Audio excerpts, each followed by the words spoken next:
I took an extra night shift to cover our wedding deposits. At 1:17 a.m., my fiancée texted, "I'm going to bed early." 20 minutes later, a stranger answered her phone and said she can't talk right now. When I asked who he was, I took the extra night shift because the numbers no longer worked. That was the simple truth I kept repeating to myself while pulling on steel-toed boots at 11:30 at night, half awake and already sore. The wedding budget had been stable for months, carefully planned and double-checked. Then, within the span of a week, 3 vendors adjusted their prices. The venue raised its service fee. The florist claimed transportation costs had increased. The catering company revised its staffing estimate. None of it sounded outrageous on its own, but together it opened a hole large enough to swallow the small cushion we had set aside. My fiancée, Kara Whitmore, said we would figure it out. She always said that. She had a way of sounding calm without actually offering solutions. I did the math anyway and realized that 1 extra week of night shifts would close the gap cleanly. No loans. No stress conversations with family. No cutting corners that would turn into regrets later. So I volunteered. The warehouse was loud at night in a different way than during the day. Fewer voices, more machinery. Everything echoed. The work was repetitive but honest. I moved pallets, scanned barcodes, checked manifests, and let my mind wander only enough to stay awake. Every hour I worked translated into something tangible. Chairs paid for, deposits secured, a ceremony that would not start with debt. Karen knew I was working late. She had kissed my cheek earlier that evening and said she would keep things quiet at her apartment. She told me she had a headache and planned to sleep early. We had barely seen each other that week, and the distance felt temporary, like a storm you wait out because the forecast promises sun afterward. By 1 in the morning, my body had settled into that strange state where fatigue stops hurting and becomes background noise. I checked my phone during a short break. There was a message from Kara timestamped 1:17 a.m. She said she was going to bed early after all and hoped my shift was going okay. I responded with a short message telling her to rest and that I would call her when I got off. There was no reply, but that was normal. Kara often fell asleep mid-conversation. I put the phone away and went back to work. 20 minutes later, something nudged at the edge of my attention. It was nothing concrete. No alarm, no sound. Just a feeling that something was slightly off, like when you realize you left the stove on even though you know you did not. I finished stacking a pallet and wiped my hands on my jeans. On impulse more than intention, I called her. The line rang once. Then someone answered. The voice was male. Calm. Not rushed. Not confused. He spoke like he had expected the call and had already decided what to say. He stated that Kara could not talk right now. For a second, my brain stalled. I waited for laughter, for an explanation, for the sound of Kara in the background telling me it was a joke or a mistake. None of that came. The man did not sound drunk or playful. He sounded settled, like he was standing still. I asked who he was. There was a pause. Not the kind where someone scrambles for words, but the kind where someone chooses not to give them. Then the call ended. I stood there staring at my phone while the noise of the warehouse pressed in from all sides. Forklifts passed. A supervisor shouted instructions. A buzzer signaled a completed task. None of it registered properly. I tried calling back immediately. The call went straight to voicemail. My first thought was that this had to be some kind of misunderstanding. A friend borrowing her phone. A neighbor answering it by mistake.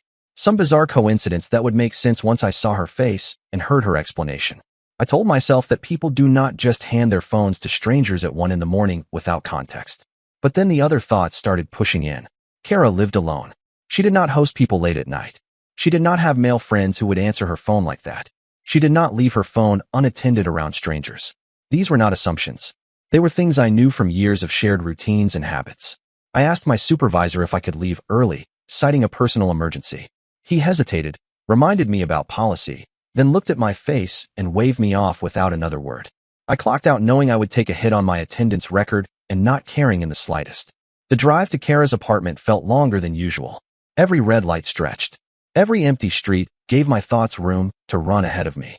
I replayed the call again and again, analyzing the tone, the choice of words, the lack of hesitation. The man had not sounded surprised to hear my voice. He had sounded inconvenienced. When I pulled into the parking lot, I noticed a car parked 2 spaces from Kara's spot that I had never seen before. It was clean, newer, and parked crookedly, as if whoever had driven it there had not cared about alignment. The hood was still warm when I passed it, heat radiating faintly into the cold night air. That detail settled something in my chest. I did not rush upstairs. I did not pound on the door or shout her name in the hallway. I moved carefully, quietly, as if sudden motion might make the situation disappear before I understood it. The hallway was empty. The building was quiet in that way apartment complexes get after midnight, when everyone is either asleep or pretending to be. When I reached her door, I stopped. There were voices inside. Not television voices. Not muffled background noise. Real voices, low and close, overlapping in a way that only happens when people are physically near each other. I recognized Kara's cadence immediately. She spoke differently when she was relaxed, slower and less guarded. The other voice was male, steady, familiar now that I had heard it once already. I unlocked the door with my key. The room was dim, lit only by a lamp near the couch. Kara stood near the kitchen counter wearing clothes she had not been wearing when I left earlier that evening. A man leaned against the counter beside her, holding her phone in his hand like it belonged there. Neither of them looked startled. That was the part that hit hardest. Kara did not flinch or gasp. She did not scramble for an explanation. She looked at me with an expression that suggested she had already imagined this moment and rehearsed it enough times that it no longer frightened her. The man glanced at me briefly, then back at her, as if checking whether this interruption required any adjustment to their plans. I asked what was going on. Kara started talking about stress, exhaustion, and confusion.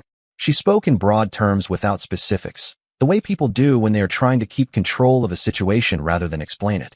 The man remained quiet, watching me with mild curiosity. I asked who he was again. This time, he answered. His name was Evan Cross. He said it like an introduction at a networking event, confident and unbothered. He mentioned meeting Kara through a creative side project related to the wedding. He did not say anything apologetic or defensive. He spoke as if his presence required no justification. The apartment felt smaller with him in it. I noticed details that had not registered before. An extra glass on the counter. Shoes by the door that were not mine. Kara's coat draped over the back of a chair instead of hanging where she always kept it. All signs of preparation, not impulse. I asked Kara how long this had been happening. She did not give a number. She spoke about timing never feeling right and things getting out of hand. Her eyes flicked toward Evan when she said it, not toward me. That told me more than the words did. The conversation spiraled quickly, not into shouting, but into overlapping explanations and justifications that did not align. Evan eventually suggested that he should leave so Kara and I could talk privately. He said it casually, like someone excusing himself from a meeting that had run over. Kara did not stop him. As he walked past me toward the door, he brushed my shoulder without acknowledging it. The contact was light, but deliberate. When the door closed behind him, the apartment felt hollow in a different way. I stood there realizing that the extra night shifts, the budgeting spreadsheets, the careful planning, all of it had been happening in parallel with something I had not been invited to see. The realization did not come with dramatic clarity. It arrived slowly, settling into place piece by piece. This was not a mistake caught early. This was a separate life that had grown quietly in the hours I had been trading sleep for deposits. And I had only just walked into it. The apartment stayed quiet after Evan left, but it was not the kind of quiet that brings relief. It was a waiting quiet, heavy with things that had already happened and could not be put back where they came from. Kara moved first. She began straightening objects that did not need straightening, aligning the edge of a placemat, adjusting the lampshade, wiping the counter where nothing had spilled. Her movements were precise and practiced, as if she had rehearsed this version of herself. I asked her to sit down. She did not refuse, but she also did not hurry. When she finally sat across from me, she crossed her legs and folded her hands, the same posture she used in difficult conversations with her parents. That detail mattered because it meant she had decided this was a negotiation, not a confession. She explained that Evan was not supposed to be there that late. She explained that stress had built up and boundaries had blurred. She explained that I had been distant because of work. Each explanation floated independently, never quite connecting to the next. She spoke without urgency, as if she expected time to slow down simply because she needed it to. I listened without interrupting because I wanted to see how far she would go without being challenged. She eventually said that nothing like this had ever happened before. The sentence landed flat. There was no weight behind it, no emotion attached to it. It sounded like something she thought I needed to hear rather than something she believed. I asked why Evan felt comfortable enough to answer her phone. That question changed the temperature in the room. She hesitated, then said he thought it might be work-related. She said he was just trying to help. She said she had been in the bathroom and did not hear it ring. Each version arrived softer than the last. None of them explained the certainty in his voice. I asked when she planned to tell me. She did not answer directly. She talked about timing again, about not wanting to ruin things while we were already under pressure. That was when I understood that in her mind, the problem was not what she had done. The problem was the inconvenience of me finding out. My phone buzzed on the table between us. A message from my supervisor appeared, reminding me that leaving mid-shift would be noted. I acknowledged it and put the phone face down. Kara watched me do it with a look that suggested she was calculating what this situation might cost her rather than what it had already cost me. I told her I was leaving. She asked where I was going. I said I needed space. The words felt insufficient, but they were accurate. I needed distance to keep the situation from collapsing into something loud and irreversible before I understood the full shape of it. As I stood to leave, she asked me not to make this bigger than it needed to be. She said we could talk in the morning, after everyone had slept. She said things always looked different in daylight. I did not respond. The drive back to my place blurred together. I replayed the night in fragments. The voice on the phone, the warm hood of the car, Evan's calm exit, Kara's controlled explanations. None of it fit the narrative I had been carrying for years. That narrative had included stress, compromise, and hard work, but it had not included indifference. I did not sleep. By morning, messages started coming in from Kara. They were longer now, more detailed, framed carefully. She wrote about love and confusion, about not wanting to lose what we had built. The word built stood out because it implied mutual labor, but the events of the night suggested parallel projects rather than shared ones. Around mid-morning, another message arrived. This one was not from Kara. It was from Evan. He wrote casually, as if we had been introduced under normal circumstances. He suggested that things had escalated quickly and that no one had intended for me to find out the way I did. He implied that Kara had been unhappy for a long time. He implied that I had been absent. I did not respond, but I did not delete the message either. Later that day, I went to the bank. The joint wedding account was something we had set up early, long before deposits became urgent. It was meant to keep everything clean and transparent. We had agreed that no personal expenses would come out of it. Every transaction would be wedding-related, traceable, justified. The balance was lower than it should have been. At first, I assumed it was a delay in posting deposits. That happened occasionally. I pulled up the transaction history anyway. Several charges stood out immediately. They were not vendor payments. They were not deposits. They were not refunds. They were discretionary purchases, spread out just enough to avoid drawing attention. I did not need to investigate further to know something was wrong. I called the florist to confirm the payment schedule. They told me the last deposit had not come through yet. I called the catering company. Same answer. I called the venue. They confirmed receipt of only the initial payment. The money had left the account, but it had not gone where it was supposed to. I returned home and sat at the table, staring at numbers that no longer felt abstract. Each extra night shift had been calculated down to the hour. I knew exactly how much physical effort it took to generate those funds. Seeing them redirected without explanation reframed the entire situation. I called Kara. This time, she answered. I asked her about the account. I asked calmly, without accusation, what the charges were for. There was a pause on the line, longer than the one the night before. When she spoke again, her voice was tighter. She said some expenses had come up. She said she planned to replace the money. She said she did not think it would matter as long as everything was covered by the wedding date. I asked what the expenses were. She mentioned clothes, travel, equipment rentals. She said Evan had needed help with a project and that it was temporary. She said it was an investment in future income. The explanation was rushed, layered, and fragile. I told her that money was not hers to invest. She responded defensively. She said we were partners. She said my overtime was for us. She said she had never questioned how I spent my money. That statement ended the conversation. I went back to the warehouse that evening to speak with my supervisor in person. I explained that I would not be available for additional night shifts for a while. He asked if everything was okay. I said no, but I would handle it. When I left the building, my phone buzzed again. Another message from Evan appeared. This one was shorter, sharper. He suggested that if I wanted to understand Kara better, I should consider how little time I had been around lately. I blocked his number. That night, Kara came by unannounced. She stood in my doorway looking tired in a way that felt deliberate, as if she had decided exhaustion would soften the situation. She said she wanted to talk in person. She said messages made things worse. I let her in.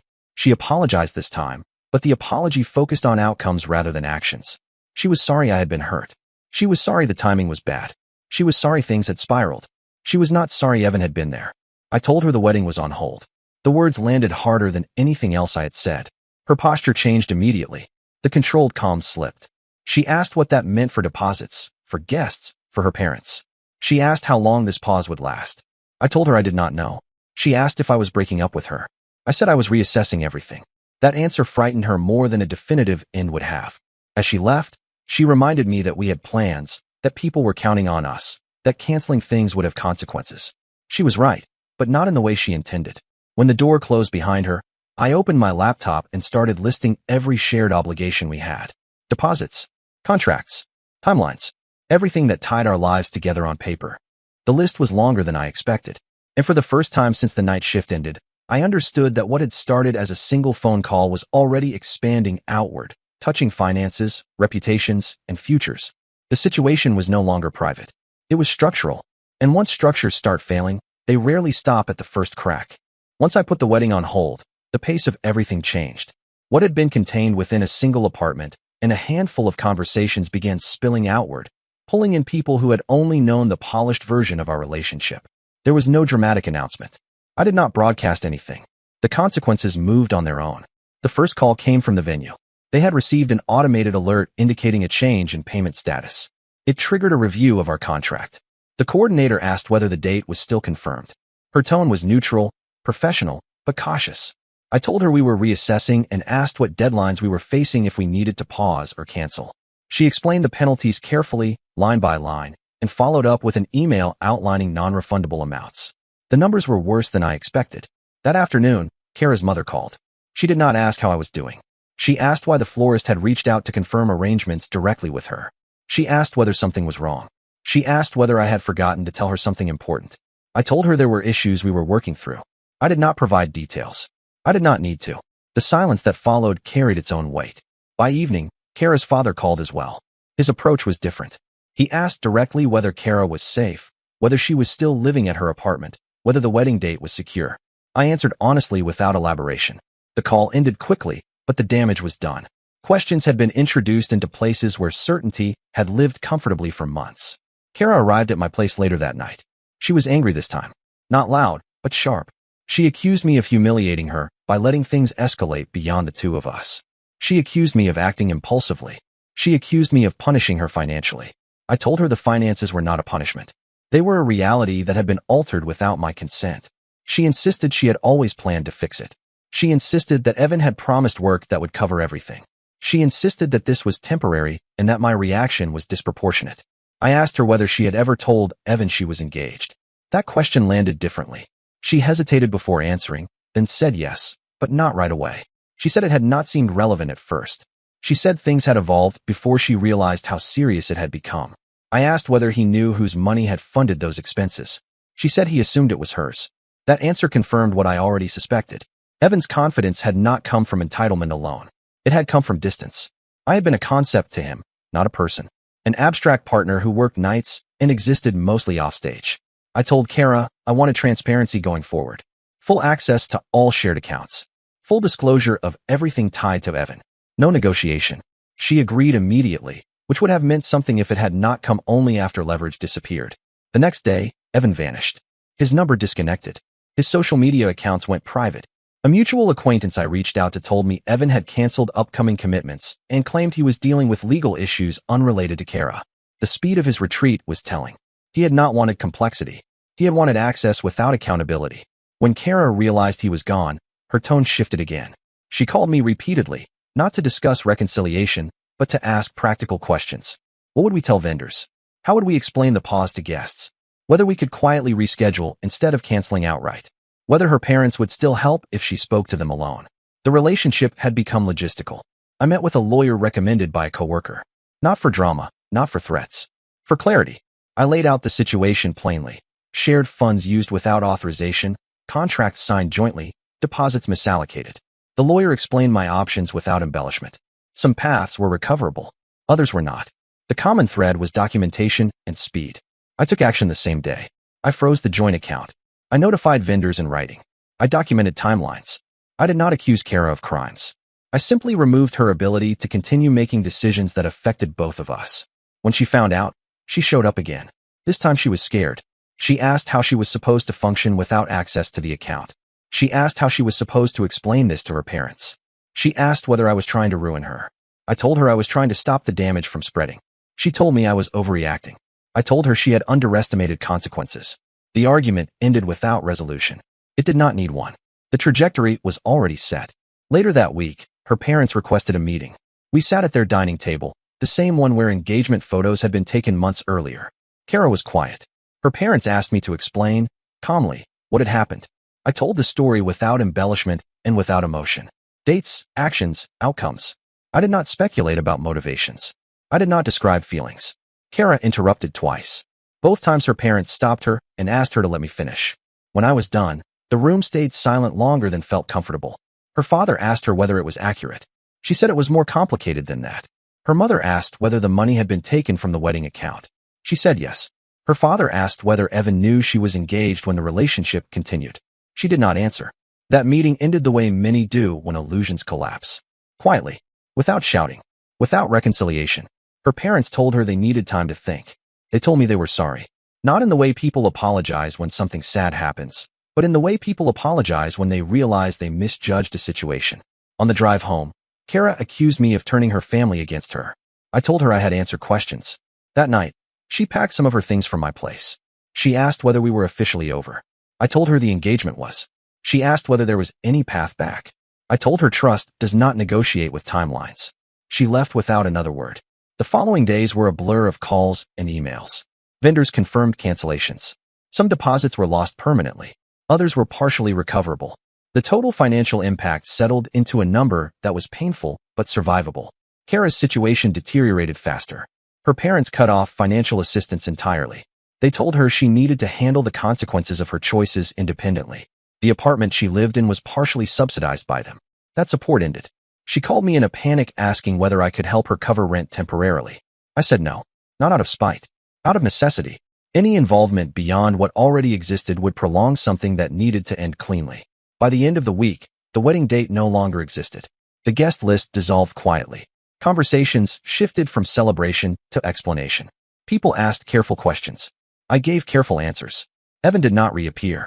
The silence he left behind was its own form of admission.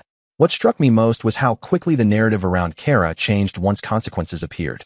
Friends who had praised her organization began asking whether they had missed warning signs. Family members who had defended her instincts stopped returning calls as quickly. The confidence she had displayed early on had relied heavily on the assumption that someone else would absorb the fallout. That assumption failed, and once it did, there was nothing left to negotiate. By the time the wedding date passed, nothing dramatic happened. There was no scene, no last-minute confrontation, no emotional reversal. The day simply arrived and went like any other weekday. I went to work. I answered emails. I paid bills. The absence of an event was the final confirmation that what we had planned no longer existed in any meaningful way. The vendors finalized their accounts that week. Some deposits were unrecoverable. Others returned partial amounts after administrative reviews. I absorbed the losses and closed the remaining contracts. The numbers hurt, but they were finite. I adjusted my budget, canceled the extra night shifts permanently, and accepted a daytime supervisory role that had been offered months earlier but never fit my schedule. The raise was modest. The stability mattered more. Kara's situation continued to unravel without any input from me.